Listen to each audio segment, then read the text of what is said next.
তরুণ প্রজন্ম যদি একবার গর্জে ওঠে মুসলিমদের, ইনশাআল্লাহ তাআলা তারা সকল বাতিলের ভিত্তি গুঁড়িয়ে দিতে পারে ইনশাআল্লাহ। তরুণ প্রজন্মের মধ্যেই ছিল খালিদ বিন ওয়ালিদ, তারেক বিন জিয়াদ, এই মানুষগুলা, ওমর ইবনুল খাত্তাব, আলী ইবনে আবি তালেব, যায়েদ ইবনে হারেসা, আসাদুল্লাহ, সাদ ইবনে আবি ওয়াক্কাস।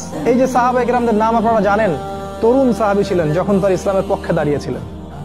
একাই ওমর, সে সারা মক্কাকে পরিবর্তন করে ফেললো। এক হামজার সামনে 20-30টা মানুষ দাঁড়াতে সাহস পাইত না।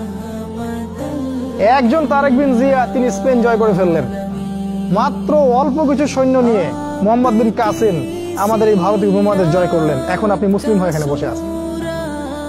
এই তরুণ প্রজন্মই পারে এই বাতিলের শিকড় উপড়ে ফেলতে। এই জন্য মাসিহুদ দাজ্জাল এবং তার অনুসারীরা খুব ভালো করে জানে যে মুসলিম তরুণ প্রজন্মকে যদি আমরা আটকাতে না পারি, তাহলে আমাদের ভবিষ্যৎ খারাপ আছে।